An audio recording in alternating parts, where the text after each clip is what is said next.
Hello friends, नमस्कार और स्वागत है आपका हमारे इस चैनल पर जिसका कि नाम है read and lead with RV. और इस बार हम आपके लिए लेकर आए हैं अगस्त महीने का करंट अफेयर्स का पार्ट 1। जैसे कि हमने पिछले महीने भी 2-3 पार्ट्स लाए थे जुलाई महीने के करंट अफेयर्स की, उसी तरह इस बार हम अगस्त महीने का लेकर आए हैं। अगस्त का पहला वीक अभी समाप्त हुआ है दोस्तों, और 7-8 दिन में जो भी महत्वपूर्ण घटनाएं हैं उसके आधार पर ये प्रश्न हमने तैयार किया है और आपके सामने ये लेकर आए हैं। उम्मीद करता हूँ आपको ये काफ़ी पसंद आएंगे। चैनल पर अगर आप नए हो तो चैनल को सब्सक्राइब करना बिल्कुल ना भूलें। वीडियो पसंद आए तो लाइक और अपने फ्रेंड के साथ शेयर जरूर करें। और इस प्रश्नावली में हमारे पास है 35 प्रश्न, और इसमें आपको एक्सप्लेनेशन के साथ हिंदी और इंग्लिश में सब कुछ दिए गए हैं। उदाहरण के तौर पर मैं आपसे एक प्रश्न पूछना चाहता हूं कि पेट्रोलियम मंत्रालय के अनुसार पेट्रोल और डीजल बेचने के लिए लाइसेंस प्राप्त करने के लिए पात्र होने के लिए न्यूनतम नेटवर्थ क्या है? As per the petroleum ministry, what is the minimum net worth to be eligible for obtaining licence to sell petrol and diesel? तो आप इस सवाल का जवाब तब तक सोचिए, और अब हम आपको लेकर चलते हैं आपके बहुत सारे सवाल जो आपके लिए बिल्कुल नए होंगे। और हाँ, इसमें आपके साथ सवाल और जवाब के साथ एक्सप्लेनेशन भी है, तो बहुत बार एक्सप्लेनेशन आपके लिए काफ़ी फायदेमंद रहते हैं क्योंकि उसमें छिपे और भी कुछ सारे सवाल और जानकारियाँ आपके लिए होती है। तो आप इसे अच्छे से देखें, अच्छे से याद कर लें, और आपके आने वाले एग्जाम्स के लिए आपको ऑल द बेस्ट। तो दोस्तों, पहला सवाल है, किस केंद्रीय मंत्री ने पदार्थ उपयोग विकार अर्थात एसयूडी और व्यवहार व्यसनों के लिए मानक उपचार दिशा निर्देशों पर ई पुस्तक जारी की? विच union minister released E book on standard treatment guidelines और सब for substance use disorder and behavioural addictions? Option है आपके लिए डॉक्टर हर्षवर्धन, ऑप्शन बी है रमेश पोखरियाल निशंक, ऑप्शन सी है जितेंद्र सिंह, और ऑप्शन डी है अमित शाह। तो दोस्तों, इसका सही उत्तर है हर्षवर्धन, डॉक्टर हर्षवर्धन। केंद्रीय स्वास्थ्य मंत्री डॉक्टर हर्षवर्धन ने पदार्थ उपयोग विकार एसयूडी और व्यवहार संबंधित व्यसनों के प्रबंधन के लिए मानक उपचार दिशा निर्देशों पर ई पुस्तक जारी की है। मंत्री ने आग्रह किया है कि वर्ल्ड ड्रग रिपोर्ट 2020 बताती है कि कोविड-19 देश में विकारों को उत्पन्न करेगा। पदार्थ का उपयोग हृदय, कैंसर और मानसिक स्वास्थ्य जैसे गैर संचारिक विकारों से जुड़ा हुआ है। उन्होंने यह भी कहा कि धूम्रपान कोविड-19 के लिए जोखिम बढ़ाता है। Union Health Minister Dr. Harshvardhan has released e-book on standard treatment guidelines for the management of substance use disorder and behavioral addiction. The minister cautioned that the World Drug Report 2020 suggests that COVID-19 will induce disorders in the country. The substance use is associated with non-communicable disorder like cardiovascular, cancer and mental health. He also highlighted that smoking increases the risk for COVID-19. अगला सवाल है दोस्तों, केंद्रीय शहरी और शहरी मामलों के मंत्रालय ने स्मार्ट सिटी के रूप में किन दो शहरों को चुना है? Which two cities are additionally selected by the Union Minister of Housing and Urban Affairs to be made as smart cities? Option है आपके लिए लेह एंड कारगिल, लुधियाना एंड अमृतसर, तीसरा ऑप्शन है जयपुर एंड जोधपुर, और चौथा ऑप्शन है गैंगटॉक एंड नामची।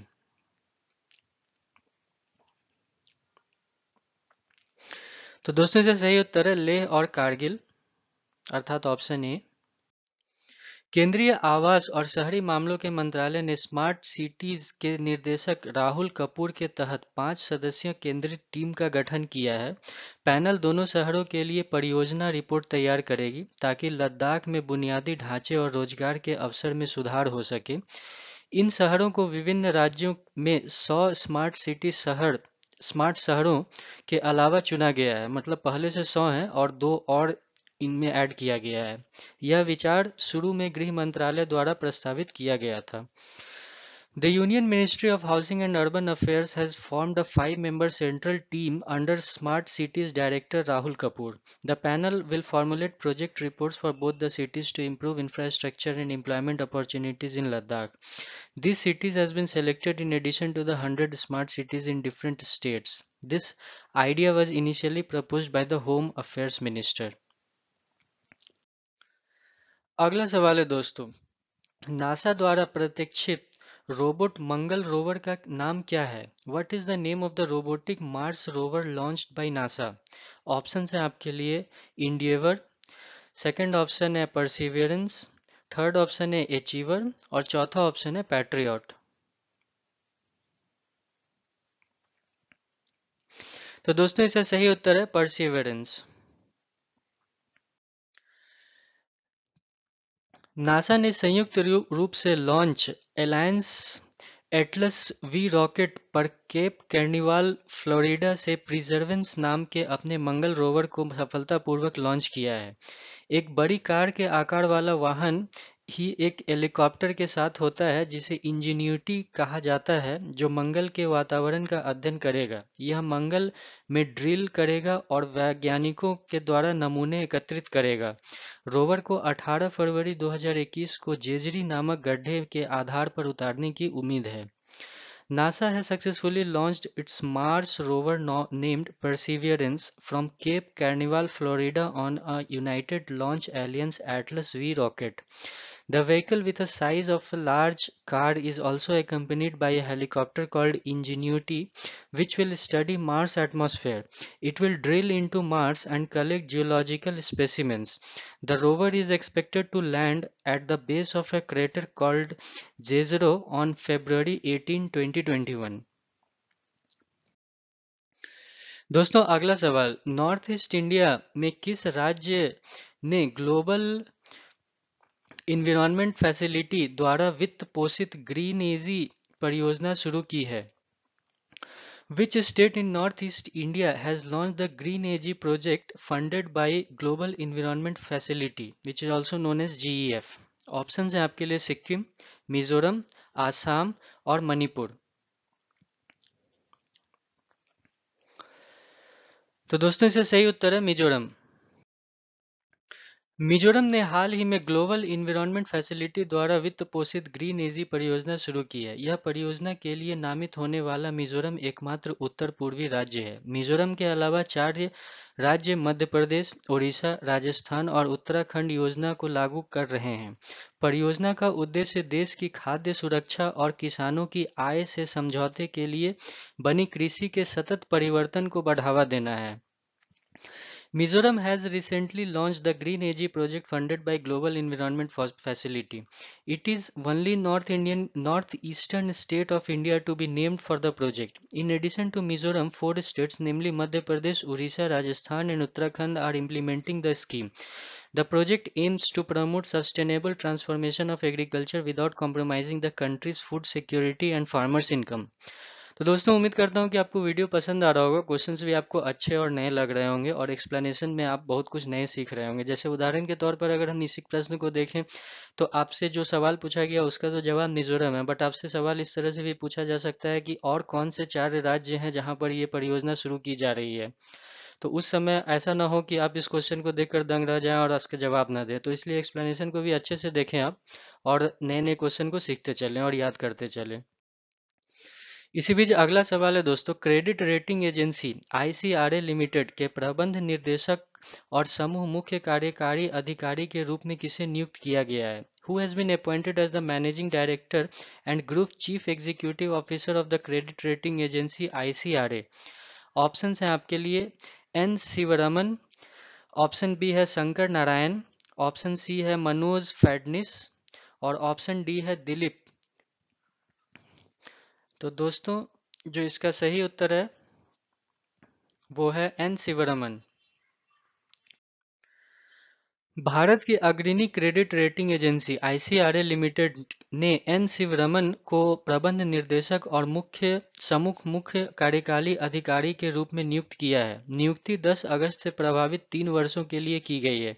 उनका कार्यकाल 2 और वर्षों के लिए भी बढ़ाया जा सकता है। उन्होंने L&T फाइनेंस होल्डिंग के वरिष्ठ पदों पर कार्य किया है और उन्होंने 31 जुलाई 2020 तक IL&FS के मुख्य परिचालन अधिकारी के रूप में भी कार्य किया है। India's leading credit rating agency ICRA Limited has appointed N Sivaraman as the Managing Director and Group Chief Executive Officer. The appointment has been made for the 3 years with effect from August 10. His tenure may also be extended for 2 more years. He had held senior positions in L&T Finance Holding and he has served as the Chief Operating Officer at IL&FS till July 31st, 2020. अगला सवाल है दोस्तों, CSIR केंद्रीय वैज्ञानिक उपकरण संगठन CSIO द्वारा विकसित सूक्ष्म जीव परिशोधन उपकरण का नाम क्या है? What is the name of the microorganism decontamination device developed by CSIR, that is the Central Scientific Instrument Organization CSIO? Option हैं दोस्तों आपके लिए सुरक्षा, श्रेयस, समृद्धि और स्वीकार।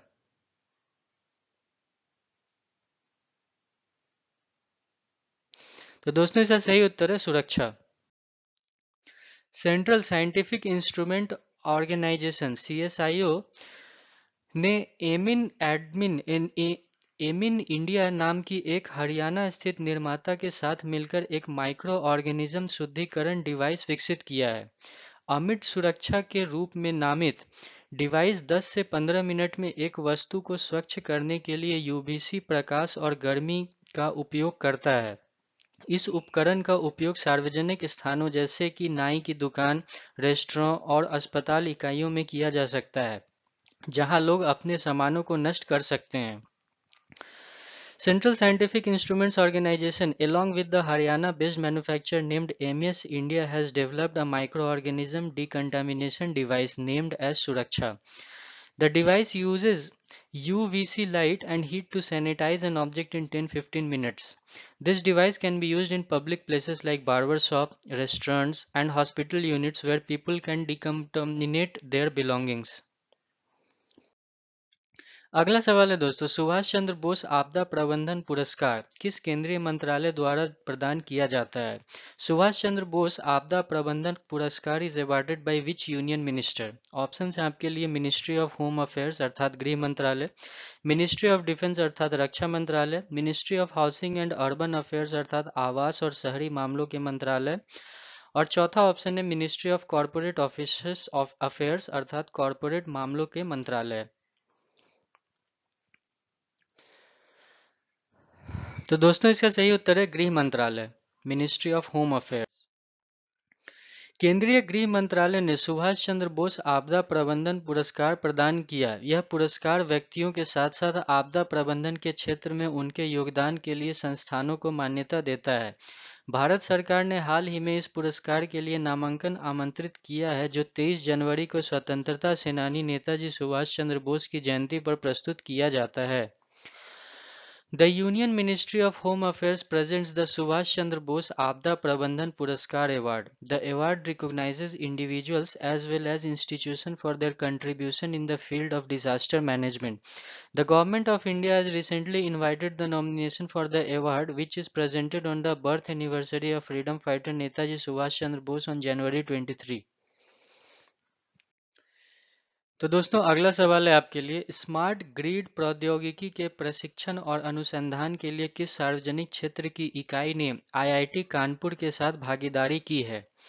Which public sector unit has partnered with IIT Kanpur for training and research of smart grid technology?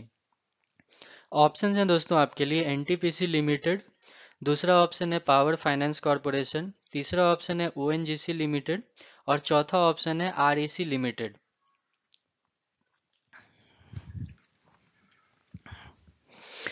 तो दोस्तों इसका सही उत्तर है पावर फाइनेंस कॉरपोरेशन। आइए इसका एक्सप्लेनेशन देख लें।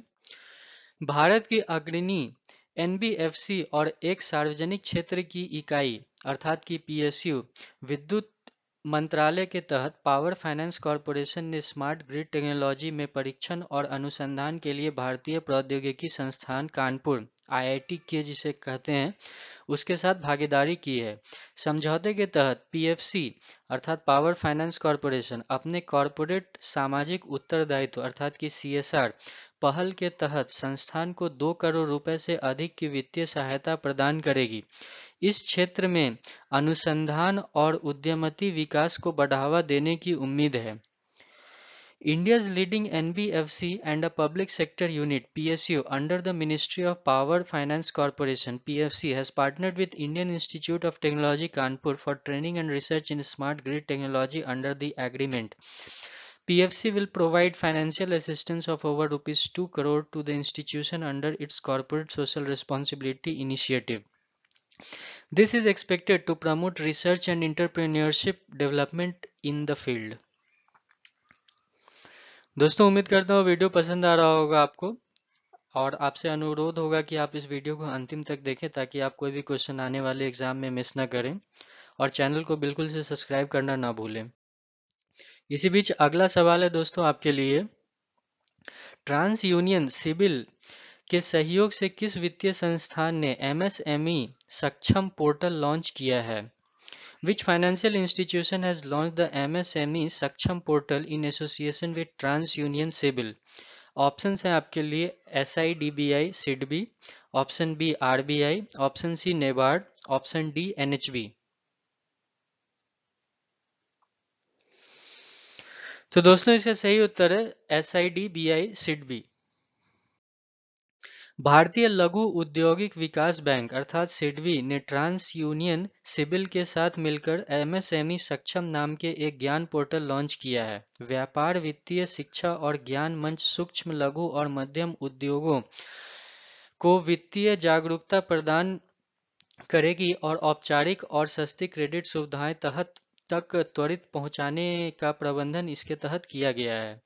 The Small Industrial Development Bank of India (SIDBI) has launched a knowledge portal named MSME Saksham in association with TransUnion Sibil. The comprehensive financial education and knowledge platform will provide financial awareness to the micro, small and medium enterprises, that is MSME, and assist them in getting quick access to formal and affordable credit facilities. दोस्तों अगला सवाल, व्यक्तियों की तस्करी के खिलाफ विश्व दिवस कब मनाया जाता है? When is world day against trafficking in persons observed? Option है आपके लिए जुलाई 30, जुलाई 31, 1 अगस्त या 2 अगस्त। तो दोस्तों इसका सही उत्तर है जुलाई 30। मानव तस्करी के शिकार लोगों की स्थिति के बारे में जागरूकता बढ़ाने और उनके अधिकारों की सुरक्षा के लिए विश्व भर में हर साल 30 जुलाई को तस्करी के खिलाफ विश्व दिवस मनाया जाता है। वर्ष 2013 में संयुक्त राष्ट्र महासभा ने ग्लोबल प्लान ऑफ एक्शन की समीक्षा के लिए एक उच्च स्तरीय बैठक की और 30 जुलाई को व्यक्तियों में तस्करी के खिलाफ विश्व दिवस के रूप में नामित किया। ड्रग्स एंड क्राइम यूएनओडीसी पर संयुक्त राष्ट्र कार्यकालय सदस्य देशों को उनके प्रयासों में सहायता करता है। World Day Against Trafficking in Person is observed every year on July 30 across the world to raise awareness of the situation of victims of human trafficking and for protection of their rights. In the year 2013, the United Nations General Assembly held a high-level meeting to review the global plan of action and designated July 30 as the World Day Against Trafficking in Person. The United Nations Office on Drugs and Crime (UNODC) assists member countries in their efforts. दोस्तों अगला सवाल, किस अंतरराष्ट्रीय block ने रूस, चीन और उत्तर Korea के संगठनों पर साइबर हमले पर अपना पहला प्रतिबंध लगाया है? Which international bloc has imposed its first ever sanction over cyber attacks on organizations of Russia, China and North Korea? Option है आपके लिए G20, G7, यूरोपियन यूनियन या एशियान। तो दोस्तों इसका सही उत्तर है यूरोपियन यूनियन अर्थात यूरोपीय संघ। यूरोपीय संघ ने रूस, चीन और उत्तर कोरिया के कथित एजेंटों, जासूसों और फर्मों पर साइबर हमले पर अपना पहला प्रतिबंध लगाया है। 6 लोग और 3 समूह जो प्रतिबंधियों से प्रभावित हैं, उनमें रूस की GRU सैन्य खुफिया एजेंसी भी शामिल है। एजेंसी को पहले यूरोपीय संघ द्वारा 2017 में वानाक्राई नामक एक रैंसमवेयर और नोटपेटिया मैलवेयर हमले और एक साइबर जासूसी अभियान के लिए दोषी ठहराया गया था। The European Union has imposed its first ever sanction over cyber attacks on alleged agents, spies and firms of Russia, China and North Korea. 6 people and 3 groups which have been hit with sanctions also include the GRU military intelligence agency of Russia. The agency was earlier blamed by the European Union for the 2017 WannaCry ransomware and NotPetya malware attacks and a cyber espionage campaign. अगला सवाल है दोस्तों, भारत का सौर ऊर्जा संचालित नौका का नाम क्या है जिसने प्रतिष्ठित गुस्ताव ट्रेव अवार्ड जीता है? What is the name of the India solar powered ferry that has won the prestigious Gustave Trave Award? Option है आपके लिए आदित्य, दूसरा ऑप्शन है अरुणान, तीसरा ऑप्शन है रविकांत और चौथा ऑप्शन है शौर्य।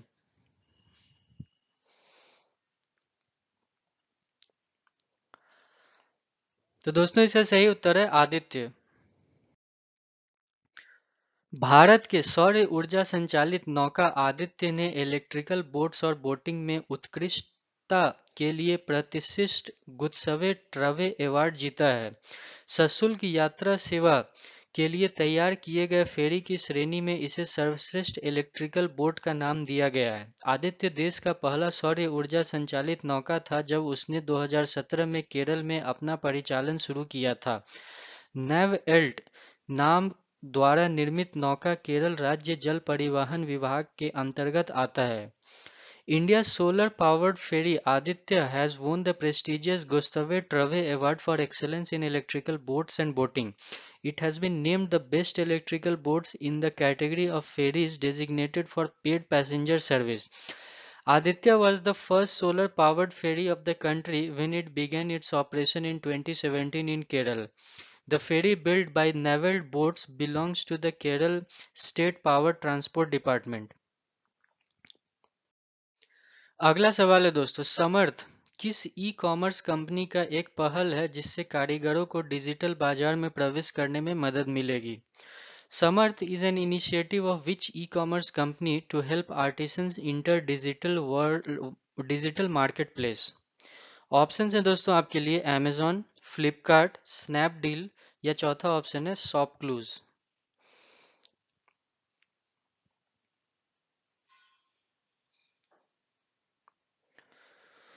तो दोस्तों इसका सही उत्तर है फ्लिपकार्ट। समर्थ ई-कॉमर्स की प्रमुख फ्लिपकार्ट की एक पहल है जो पिछले साल लॉन्च किए गए भारत के कारीगरों को मदद करने के लिए थी। कार्यक्रम के तहत वॉलमार्ट के स्वामित्व वाले फ्लिपकार्ट ने अपने उत्पादों को बेचने के लिए ऑनलाइन बाजार का उपयोग करने में स्थानीय कारीगरों की मदद के लिए 5 गैर सरकारी संगठन अर्थात एनजीओ के साथ भागीदारी की थी। फ्लिपकार्ट ने हाल ही में घोषणा की थी कि सामर्थ्य के तहत उसने लगभग 200 मिलियन ग्राहकों तक पहुंचने के लिए 6 लाख कारीगरों का समर्थन किया है। Samarth is an initiative of e-commerce major Flipkart to help artisans of India that was launched last year. Under the program, Walmart-owned Flipkart has partnered with 5 non-government organizations to help local artisans in using the online marketplace to sell their products. Flipkart recently announced that under Samarth, it has supported 6 lakh artisans to reach around 200 million customers. अगला सवाल, अरब दुनिया का पहला परमाणु ऊर्जा reactor किस देश ने सफलतापूर्वक संचालित किया? Which country successfully operated Arab world's first nuclear power reactor? Option है आपके लिए कुवैत, ऑप्शन बी है यूनाइटेड अरब इमिरेट्स अर्थात संयुक्त अरब अमीरात, ऑप्शन सी है कतर और ऑप्शन डी है ओमान। तो दोस्तों इसका सही उत्तर है संयुक्त अरब अमीरात अर्थात यूनाइटेड अरब इमिरेट्स।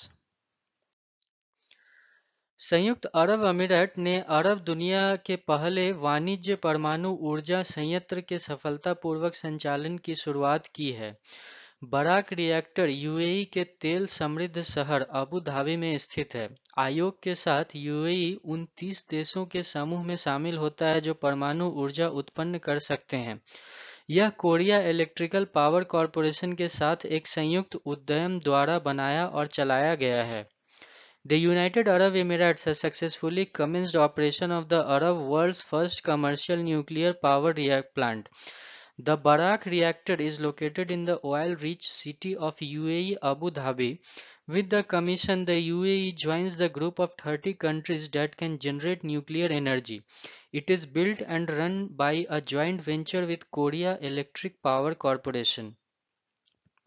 दोस्तों उम्मीद करता हूँ कि वीडियो पसंद आ रहा होगा आपको, और अगर आप चैनल पर नए हो तो सब्सक्राइब करना बिल्कुल ना भूलें और इस वीडियो को अंतिम तक देखें। अगर आपको फिर भी क्वेश्चंस याद ना होता है तो इसे दोबारा जरूर देखें और आपने आने वाले एग्जाम्स में ऐसा कोई भी प्रश्न मिस करके ना आए जो इस वीडियो में दिया गया है। और अगर ऐसा होता है तो आप हमें ज़रूर बताएं, हमें बहुत खुशी होगी कि हमारे वीडियो को देखकर आपने कुछ नया सीखा और नए अंक अर्जित किए। इसी बीच दोस्तों अगला सवाल है आपके लिए, 4 अगस्त 2020 तक कितने राज्य अर्थात केंद्र शासित प्रदेशों one nation one ration card योजना लागू किया है? हाउ मेनी स्टेट और union territories implemented the one nation one ration card scheme as on August 4, 2020? Option है दोस्तों आपके लिए 15, 20, 24 और 29। तो दोस्तों इसका सही उत्तर है 24, ऑप्शन सी। उपभोक्ता मामलों के मंत्रालय ने 4 अतिरिक्त राज्य जम्मू और कश्मीर, मणिपुर, नागालैंड और उत्तराखंड को one nation one ration card योजना में एकत्रित किया है। इसके साथ यह योजना पूरे देश में कुल 24 राज्यों और या केंद्र शासित प्रदेशों में समक्ष की गई है।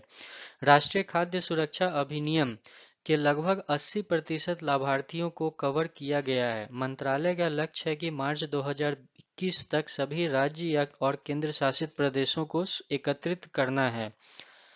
The Ministry of Consumer Affairs has integrated 4 additional states, Jammu and Kashmir, Manipur, Nagaland, and Uttarakhand, to the One Nation One Ration Card scheme. With this, the scheme has been enabled in the total of 24 states, union territories across the country. Around 80% of the beneficiaries of the National Food Security Act (NFSA) have been covered. The ministry aims to integrate all state union territories to the scheme by March 2021.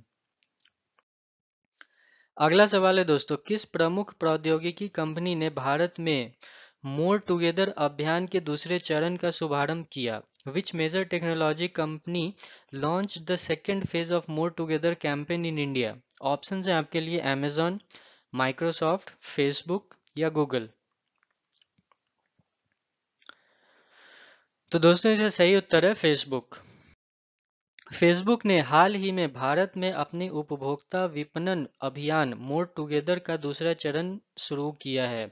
पहला चरण मार्च 2020 में शुरू किया गया था। अभियान के मध्य से फेसबुक उन लोगों को स्पॉटलाइट करेगा जो पहली बार फेसबुक के माध्यम से एक दूसरे से जुड़े थे और संयुक्त रूप से कई चुनौतियों का सामना किया था। Facebook has recently launched the second phase of its consumer marketing campaign More Together in India. The first phase was rolled out in the month of March 2020. Through the campaign, Facebook will spotlight people who connected with one another through Facebook for the first time and jointly addressed many challenges. दोस्तों अगला सवाल है, माई गॉव platform ने अगस्त 2020 में किस सरकारी कार्यक्रम के लिए लोगों के लिए डिजाइन प्रतियोगिता की घोषणा की? MyGov platform has announced a logo design contest for which government program in August 2020. Option है आपके लिए आत्मनिर्भर भारत अभियान, दूसरा ऑप्शन है प्रधानमंत्री गरीब कल्याण योजना, ऑप्शन सी है प्रधानमंत्री गरीब कल्याण अन्न योजना और ऑप्शन डी है one nation one ration card अर्थात एक राष्ट्र और एक राशन कार्ड। तो दोस्तों इसका सही उत्तर है आत्मनिर्भर भारत अभियान अर्थात आत्मनिर्भर भारत अभियान। भारत सरकार ने फ्लैगशिप पहल आत्मनिर्भर भारत अभियान के लिए एक लोगो डिजाइन प्रतियोगिता की घोषणा की है। आत्मनिर्भर भारत लोगो डिजाइन प्रतियोगिता माईगॉव मंच के माध्यम से आयोजित की जानी है। अधिसूचना के अनुसार प्रविष्टियों को जमा करने की अंतिम तिथि 5 अगस्त 2020 है। सबसे विशिष्ट और रचनात्मक डिजाइन वाला विजेता 25,000 रुपए का नगद पुरस्कार ले जाएगा। The Government of India has announced a logo design contest for the flagship initiative Atmanirbhar Bharat Abhiyan. The Atmanirbhar Bharat logo design contest is to be conducted through MyGov platform. As per the notification, the last date of submission of the entries is 5th August 2020. The winning logo with the most distinct and creative design will win a cash award of rupees 25K.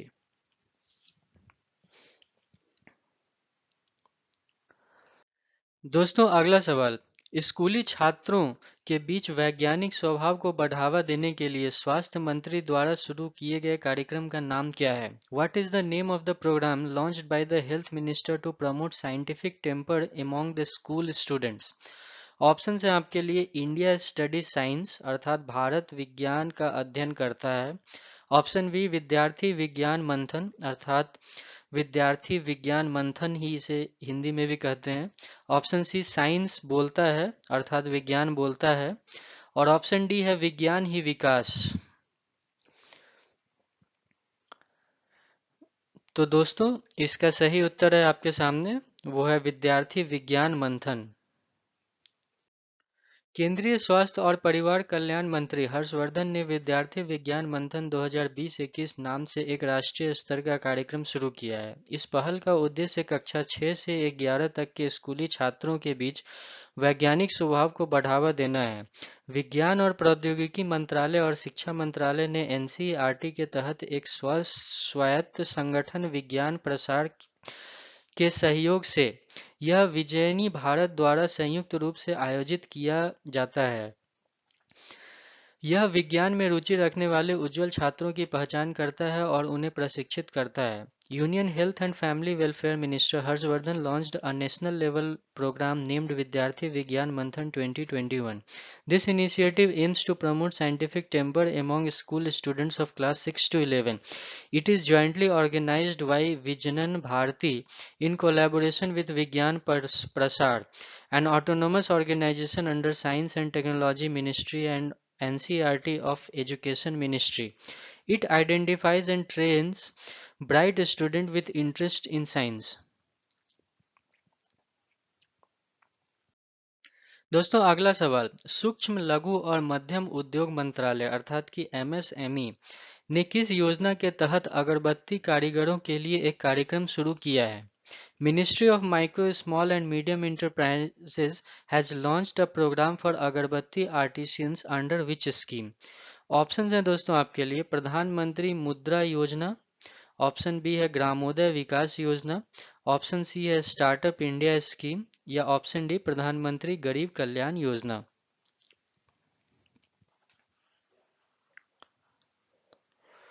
तो दोस्तों इसका सही उत्तर है ग्रामोदय विकास योजना।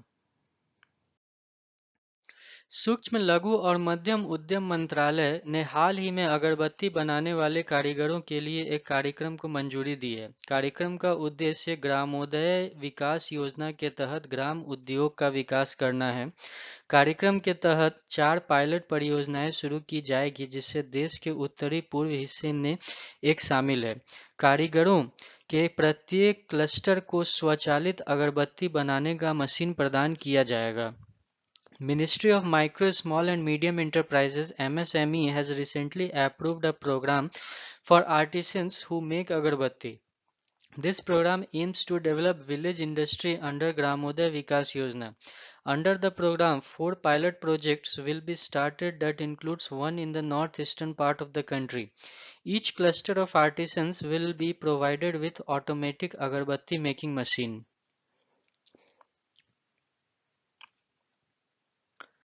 अगला सवाल है दोस्तों, सऊदी अरामको को पार करने के बाद कौन सी वैश्विक फर्म दुनिया की सबसे मूल्यवान सार्वजनिक रूप से सूचीबद्ध कंपनी बन गई है? Which global firm became the world's most valuable publicly listed company after surpassing Saudi Aramco?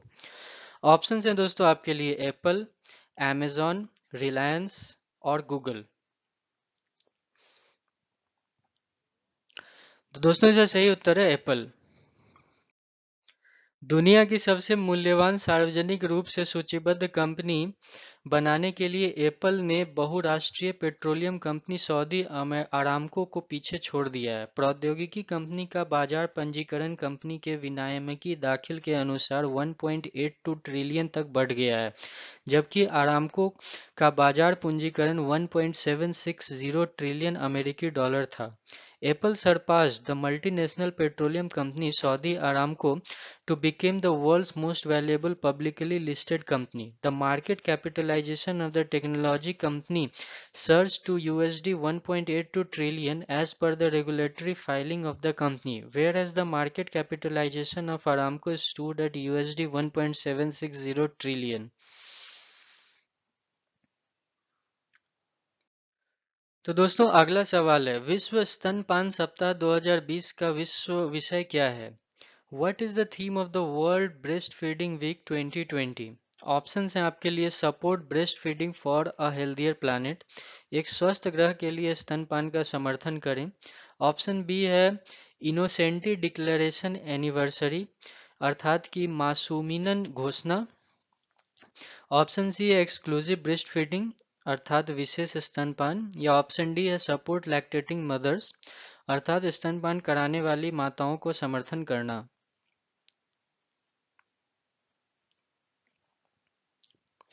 तो दोस्तों इसका सही उत्तर है एक स्वस्थ ग्रह के लिए स्तनपान का समर्थन करें, support breast feeding for a healthier planet. विश्व स्तनपान सप्ताह अगस्त 1 से 7 अगस्त के बीच में मनाया जाता है, जो कि अगस्त के पहले सप्ताह के दौरान दुनिया भर के कई देशों में मनाया जाता है। अभियान की शुरुआत विश्व स्वास्थ्य संगठन और यूनिसेफ के साथ मिलकर 1992 में world alliance for breast feeding action द्वारा की गई थी। इस सप्ताह में एनोसेटी घोषणा पर हस्ताक्षर भी किए गए हैं। इस वर्ष का विषय स्वस्थ ग्रह के लिए स्वस्थ स्तनपान का समर्थन है। World Breastfeeding Week is celebrated during the first week of August, that is 1st to 7th of August, across the world in many countries. The campaign was initially organized by the World Alliance for Breastfeeding Action (WABA) in association with the World Health Organization (WHO) and UNICEF in 1992. The week also marks the signing of the Innocenti Declaration. The theme of this year is to support breastfeeding for a healthier planet. दोस्तों अगला सवाल है आपके लिए, किस राज्य ने ई रक्षाबंधन नामक साइबर अपराध जागरूकता कार्यक्रम शुरू किया है? Which state has launched a cyber crime awareness programme named E Rakshabandhan? Option हैं आपके लिए उड़ीसा, ऑप्शन बी है आंध्र प्रदेश, ऑप्शन सी है कर्नाटका, या ऑप्शन डी है केरला।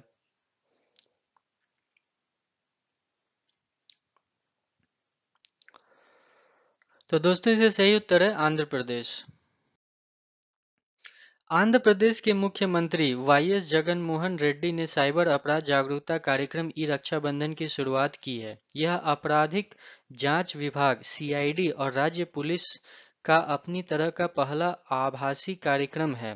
एक महीने तक चलने वाले इस कार्यक्रम का उद्देश्य साइबर स्पेस में जनता, विशेषकर महिलाएं, युवाओं और बच्चों में जागरूकता पैदा करना है। Andhra Pradesh Chief Minister Y.S. Jagan Mohan Reddy launched a cyber crime awareness program E-Raksha Bandhan. It is a first of its kind virtual program for the Criminal Investigation Department and the State Police. The 1 month long program aims to create awareness among the public, especially women, youth and children in cyberspace.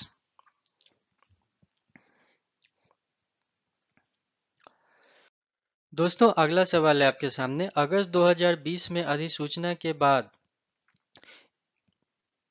ईसीएलजीएस योजना के तहत गारंटीकृत आपातकालीन credit line funding की अधिकतम राशि कितनी है?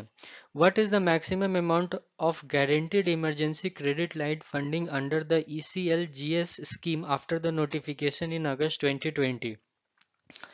Option है दोस्तों आपके लिए 10 करोड़, 7.5 करोड़, 5 करोड़ या 2.5 करोड़। तो दोस्तों इसका सही उत्तर है 10 करोड़। केंद्र सरकार ने ऋण की ऊपरी छत को 50 करोड़ रुपए तक बढ़ाकर आपातकालीन क्रेडिट लाइन गारंटी योजना ईसीएलजीएस का विस्तार किया है। इस योजना में व्यावसायिक उद्देश्यों के लिए दिए गए व्यक्तिगत ऋण भी शामिल हैं, जैसे डॉक्टर, वकील और चार्टर्ड अकाउंटेंट इसके दायरे में आते हैं। ECLGS योजना के तहत गारंटीकृत आपातकालीन क्रेडिट लाइन फंडिंग की अधिकतम राशि भी 5 करोड़ रुपए से बढ़ाकर 10 करोड़ रुपए कर दी गई है। The Union government has expanded the Emergency Credit Line Guarantee Scheme (ECLGS) by doubling the upper ceiling of loans to rupees 50 crore. The scheme also includes individual loans given for business purposes to professionals like doctors, lawyers, and chartered accountants under its scope. The maximum amount of guaranteed emergency credit line funding under the ECLGS scheme is also increased from rupees 5 crore to rupees 10 crores. दोस्तों अगला सवाल है आपके लिए, भारतीय railway ने किस क्षेत्र में पहली बार व्यापार माला एक्सप्रेस ट्रेन का संचालन किया? Which zone of the Indian Railway operated its first ever व्यापार माला एक्सप्रेस ट्रेन? ऑप्शन है आपके लिए central railway, northern railway, north eastern railway अर्थात पूर्वोत्तर रेलवे या ईस्ट कोस्ट रेलवे। ऑप्शन एक बार फिर से आपके लिए बोल देता हूँ, मध्य रेलवे, उत्तर रेलवे, पूर्वोत्तर रेलवे या ईस्ट कोस्ट रेलवे। तो दोस्तों इसका सही उत्तर है उत्तर रेलवे अर्थात नॉर्दर्न रेलवे। उत्तर रेलवे ने दिल्ली से जिरानिया के लिए त्रिपुरा में पहली बार व्यापार माला एक्सप्रेस ट्रेन का संचालन किया। इसमें 46 वैगन थे और उनमें से 34 में गेहूं और शेष में चावल और दाल के साथ लदे हुए थे। रेलवे का कहना है कि इस व्यापार माला एक्सप्रेस ट्रेन से उन्हें 94 लाख रुपए से अधिक की कमाई हुई है। यह एक एक्सप्रेस सेवा है जिसका उद्देश्य कम समय में अपने गंतव्य तक पहुंचना है, क्योंकि ट्रेन की निगरानी वास्तविक समय के आधार पर की जाएगी। Northern Railway operated the first ever Vyapar Mala Express train from Delhi to Jarania in Tripura. It has 46 wagons and 34 of them were loaded with the wheat and the remaining with rice and pulses. Railways is said to have earned more than 94 lakh rupees from the Vyapar Mala Express train. This is an express service which aims to reach its destination in a shorter time, as the train will be monitored on a real-time basis. अगला सवाल है दोस्तों, England के किस cricketer को British संसद के house of Lord's का सदस्य बनाया गया है? Which England cricketer has been made the member of House of Lords of the British Parliament? Option है दोस्तों आपके लिए इयन बॉथन, ऑप्शन बी है विवियन रिचर्ड्स, ऑप्शन सी है बॉब विल्स और ऑप्शन डी है डेविड बोवर।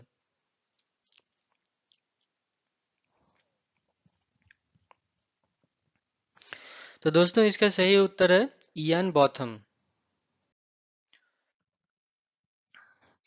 वयोवृद्ध इंग्लैंड के ऑलराउंडर इयान बॉथम को ब्रिटिश संसद के हाउस ऑफ लॉर्ड्स का सदस्य बनाया गया है। इंग्लैंड के 64 वर्षीय पूर्व कप्तान 2011 के बाद से एक सम्मान पाने वाले पहले क्रिकेटर हैं। वह सरकार द्वारा घोषित 36 नए सदस्यों में से हैं। क्रिकेट और सेवाओं के क्षेत्र में उनकी सेवाओं के लिए उन्हें वर्ष 2007 में नाइट की उपाधि दी गई थी। Veteran England all-rounder Ian Botham has been made a member of the House of Lords of the British Parliament. The 64-year-old former England captain is the world's first cricketer, or the first cricketer of England, to be awarded this honour since 2011. He is among the 36 new members announced by the government. He was knighted in the year 2007 for his services in cricket and in the field of charity.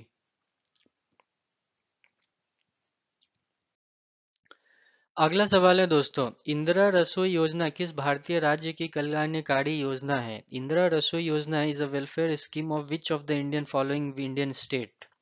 Option है आपके लिए पंजाब, राजस्थान, छत्तीसगढ़ या Mizoram.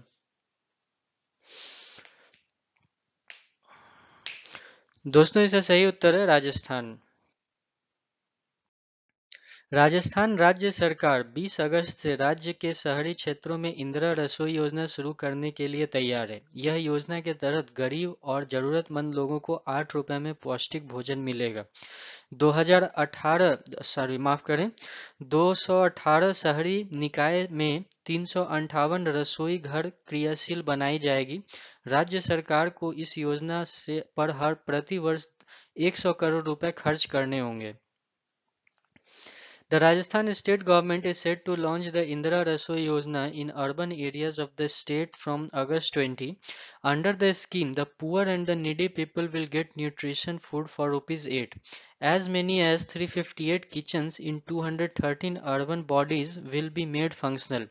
The state government is to spend rupees 100 crore per year on this scheme.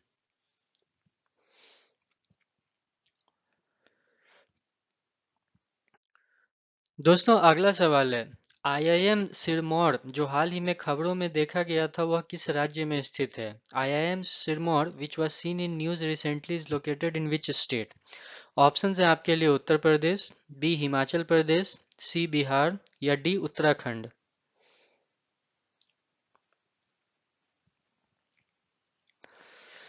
तो दोस्तों इसे सही उत्तर है हिमाचल प्रदेश केंद्रीय शिक्षा मंत्री रमेश पोखरियाल निशंक ने भारतीय प्रबंधन संस्थान आईआईएम सिरमौर की आधारशिला रखी मंत्री ने हिमाचल प्रदेश के मुख्यमंत्री जयराम ठाकुर के साथ वस्तुतः हिमाचल प्रदेश के धौला कुआं में इसका उद्घाटन किया संस्थान को आईआईएम लखनऊ द्वारा अगस्त 2015 में मेंटर इंस्टीट्यूशन के रूप में संचालित किया गया था केंद्र सरकार ने संस्थान के निर्माण और कामकाज के लिए 531.75 करोड़ रुपए की मंजूरी दी है Union Education Minister Ramesh Pokhriyal Nishank laid the foundation stone of the Indian Institute of Management IIM Sirmaur. The institute guarantees the minister inaugurated it virtually along with the Chief Minister of Himachal Pradesh Jairam Thakur in Dhaula Kuan of Himachal Pradesh. The institute has been operationalized by IIM Lucknow from August 2015 as the mentor institution. The union government has sanctioned rupees 531.75 crore for the construction and functioning of the institution. दोस्तों उम्मीद कर रहा हूँ कि video आपको पसंद आ रहा होगा और आपकी जानकारियाँ बढ़ रही होगी चैनल को सब्सक्राइब करना बिल्कुल ना भूलें वीडियो पसंद आया तो कमेंट जरूर से करें और अपने फ्रेंडों के साथ शेयर करना ना भूलें 5 अगस्त को किस केंद्र शासित प्रदेश के निर्माण की पहली वर्षगांठ मनाई गई है ये आपके लिए अगला सवाल है the first anniversary of the creation of which union territories was observed on August 5 option है दोस्तों आपके लिए Dadar and Nagar Haveli option B है Jammu and Kashmir and Leh Ladakh option C है चंडीगढ़ और ऑप्शन डी है गोवा तो दोस्तों सही उत्तर बताना है आपको सवाल आसान लग रहा है तो दोस्तों इसका सही उत्तर है जम्मू और कश्मीर और लद्दाख 5 अगस्त 2019 को जम्मू और कश्मीर के तत्कालीन राज्य के अनुच्छेद 370 और 35 ए के विशेष स्थिति को समाप्त कर दिया गया था और इसे 2 केंद्र शासित प्रदेशों में विभाजित किया गया था इस वर्ष उसी दिन एक आयोजन की पहली वर्षगांठ मनाई गई है पिछले वर्ष के दौरान संघ शासित प्रदेशों के लिए किए गए प्रयासों में national generic diabetics registration centre अर्थात कि NGDRS केंद्र सरकार के कर्मचारियों के सभी भत्तों का विस्तार J&K सामाजिक और शैक्षिक रूप से पिछड़े वर्ग आयोग शामिल हैं On August 5, 2019, the special status of Article 370 and 35A of the erstwhile state of Jammu and Kashmir was abrogated and it was bifurcated into 2 union territories. The first anniversary of the event was observed on the same day this year. During the past year, several initiatives carried out in the union territories which includes the National Generic Document Registration System, extension of all allowances of the central government employees, J&K Social and Educationally Backward Class Commissions. दोस्तों अगला सवाल है आपके लिए petroleum मंत्रालय के अनुसार petrol और डीजल बेचने के लिए लाइसेंस प्राप्त करने के लिए पात्र होने के लिए न्यूनतम नेटवर्थ क्या है as per the petroleum ministry What is the minimum net worth to be eligible for obtaining license to sell petrol and diesel? Option हैं दोस्तों आपके लिए पहला है 100 करोड़ फिर है 200 करोड़ तीसरा है 500 करोड़ और चौथा है 1000 करोड़ तो दोस्तों इसका सही उत्तर है 500 करोड़ पेट्रोलियम और प्राकृतिक गैस मंत्रालय ने हाल ही में खुदरा और थोक उपभोक्ताओं को पेट्रोल और डीजल बेचने के लिए उदाकृत लाइसेंस प्राप्त करने के लिए पात्र होने के दिशा निर्देश की घोषणा की है और इसे संशोधित भी किया है। नए दिशा निर्देशों के अनुसार आवेदन के समय कम से कम 500 करोड़ रुपए का कुल मूल्य थोक और खुदरा दोनों के लिए बेचने के लिए योग्य है। 250 करोड़ रुपए का शुद्ध मूल्य खुदरा या थोक बिक्री के लिए लाइसेंस प्राप्त कर सकता है।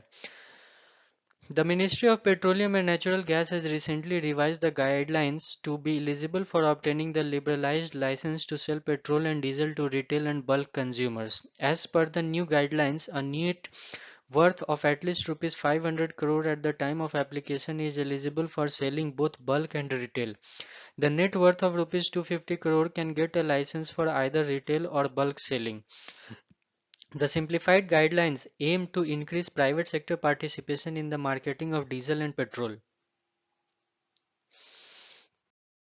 इसी बीच दोस्तों अगला सवाल है आपके लिए, किस भारतीय फिल्म ने न्यूयॉर्क इंडिया फिल्म फेस्टिवल 2020 में सर्वश्रेष्ठ फिल्म का पुरस्कार जीता है? Which Indian film won the Best Film Award at the New York Indian Film Festival 2020? Option है आपके लिए मोथॉन, ऑप्शन बी है उयारे, ऑप्शन सी है कुमलिंगी नाइट्स या ऑप्शन डी है उंदा।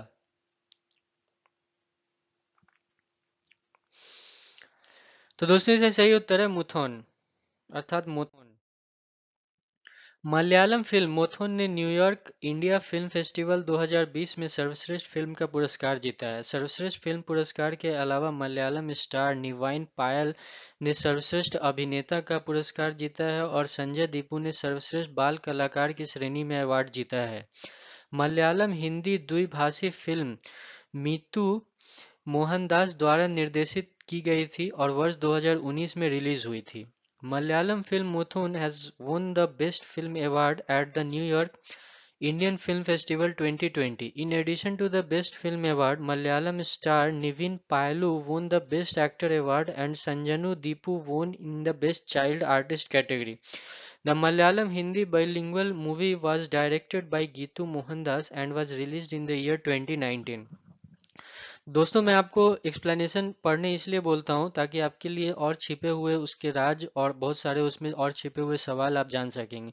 जैसे अगर आपसे ये सवाल डायरेक्ट पूछा जाता तो बस आप फिल्म का नाम बोलते और निकल जाते। मान लीजिए कि आपसे ये पूछा दिया गया कि ये किस भाषा की फिल्म थी, तब तो हो गया, उस समय आपको जवाब दे नहीं पाते। तो इसीलिए एक्सप्लेनेशन को अच्छे से पढ़िए और मैं आपसे अनुरोध करूंगा कि सारे प्रश्न को ध्यान से और गंभीरता से पढ़ें, क्योंकि जो सारे प्रश्न है वो एग्जाम पॉइंट ऑफ व्यू से काफी महत्वपूर्ण है। इसमें से कोई भी प्रश्न आपके सामने एग्जाम में हूबहू हो सकता है, तो इसीलिए इसे अच्छे से पढ़ें। अगर एक बार में याद ना होता तो इसे दोबारा पढ़ें, उसमें शर्माए नहीं। इसी बीच दोस्तों अगला सवाल है, किस भारतीय राज्य ने शहीद महेंद्र कर्मा तेजपत्ता संघर्ष समाज सुरक्षा योजना शुरू की है? Which Indian state launched शहीद महेंद्र कर्म तेंदपत्तू संघर्ष सामाजिक सुरक्षा योजना? ऑप्शन है आपके लिए मध्य प्रदेश, उड़ीसा, छत्तीसगढ़ या वेस्ट बंगाल।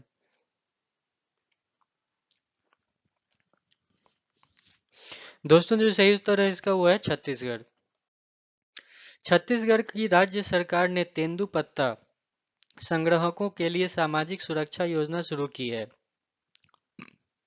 वर्ष 2013 में विद्रोहियों द्वारा मारे गए कांग्रेस नेता महेंद्र कर्मा के बाद इस योजना को शहीद महेंद्र कर्मा तेंदपत्तू संघर्ष समाज योजना नाम दिया गया है। इस योजना का उद्देश्य तेंदपत्ता मजदूरों के परिवारों को वित्तीय सहायता प्रदान करना है। The state government of Chhattisgarh has launched a social security scheme for Tendupatta collectors. The scheme was named as Shahid Mahendra Karma Tendupattu Sangrahak Samajik Suraksha Yojana after the Congress leader Mahendra Karma, who was killed in rebels in the year 2013. The scheme aims to provide financial support to families of Tendupatta laborers. अगला सवाल है दोस्तों, 6 अगस्त 2020 को दुनिया भर में किस घटना की 75वीं वर्षगांठ मनाई गई? The 75th anniversary of which event was observed on August 6, 2020 across the world? Option है दोस्तों आपके लिए, फर्स्ट एटॉमिक बॉम्ब अटैक, पहला परमाणु बम हमला, दूसरा ऑप्शन है फर्स्ट वर्ल्ड वॉर अर्थात प्रथम विश्व युद्ध, ऑप्शन सी है सेकंड वर्ल्ड वॉर अर्थात द्वितीय विश्व युद्ध, या ऑप्शन डी है फर्स्ट लैंडिंग ऑन मून अर्थात चंद्रमा पर पहली लैंडिंग। तो दोस्तों इसका सही उत्तर है पहला परमाणु बम हमला, फर्स्ट एटॉमिक बम अटैक। 75 साल पहले 6 अगस्त को युद्ध में इस्तेमाल होने वाली दुनिया का पहला परमाणु हथियार जापानी शहर हिरोशिमा पर गिराया गया था। दुनिया ने पहली परमाणु बम हमले की 75वीं वर्षगांठ मनाने के लिए जापान के साथ हाथ मिलाया। कोविड-19 महामारी के कारण इस कार्यक्रम को ऑनलाइन प्रसारित किया गया था। बम हमले में लगभग 1,40,000 लोग मारे गए थे और गंभीर रूप से घायल हुए थे। दूसरा बम अमेरिका ने 3 दिनों के बाद गिराया था।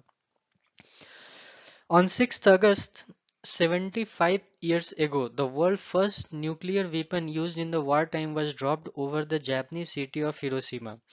The world joined hands with Japan to observe the 75th anniversary of the atomic bomb attack. Due to COVID-19 pandemic, the event was broadcasted online. The bomb attack killed around 140,000 people and caused severe injuries. The second bomb was dropped by the US 3 days later. अगला सवाल है दोस्तों, भारत में राष्ट्रीय हथकरघा दिवस कब मनाया जाता है? When is the National Handlooms Day celebrated in India? Options हैं आपके लिए अगस्त 6, अगस्त 7, अगस्त 8 या अगस्त 9।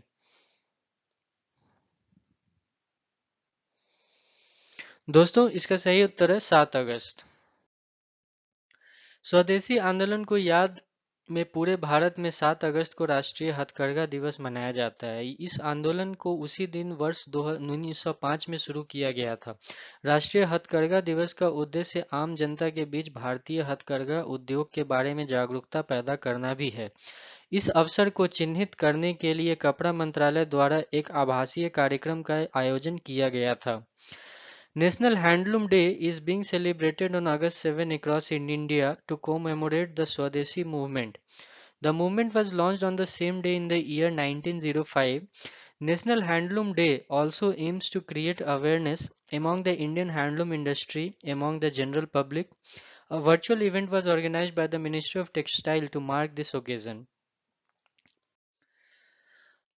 अगला सवाल है दोस्तों आपके लिए, insolvency and bankruptcy board of India (IBBI) का मुख्यालय कहाँ स्थित है? Where is the headquarter of the insolvency and bankruptcy board of India located? Options है दोस्तों आपके लिए न्यू दिल्ली, मुंबई, हैदराबाद या गुड़गांव।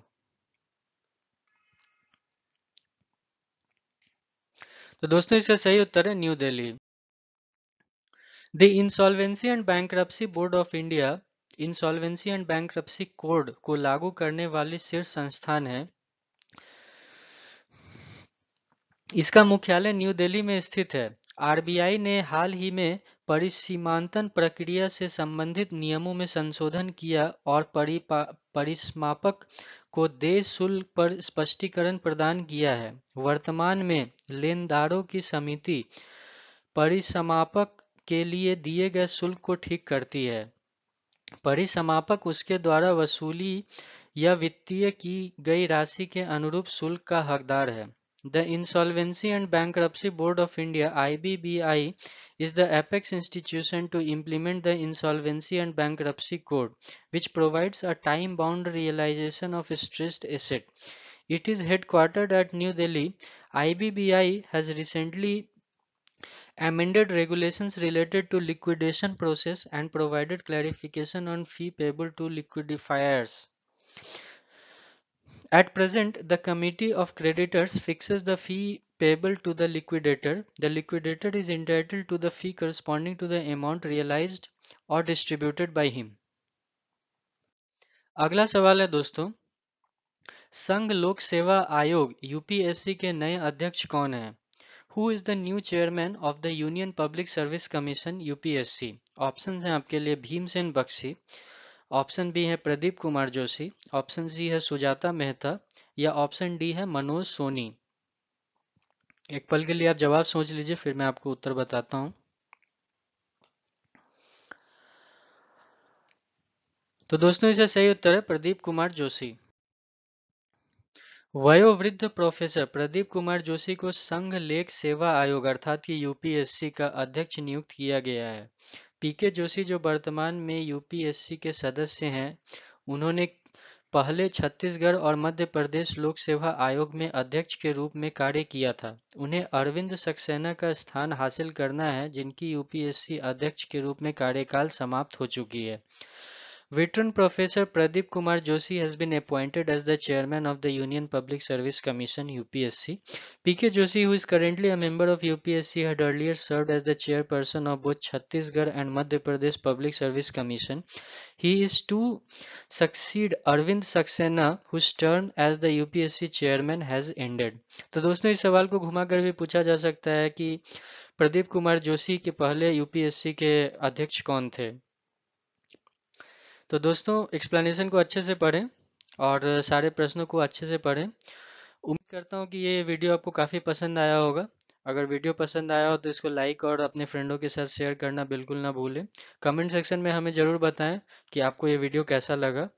अगर चैनल पर नए हो तो चैनल को सब्सक्राइब करना बिल्कुल ना भूलें और अच्छे से एग्ज़ाम की तैयारी करते रहें और उसे पढ़ते रहें। धन्यवाद।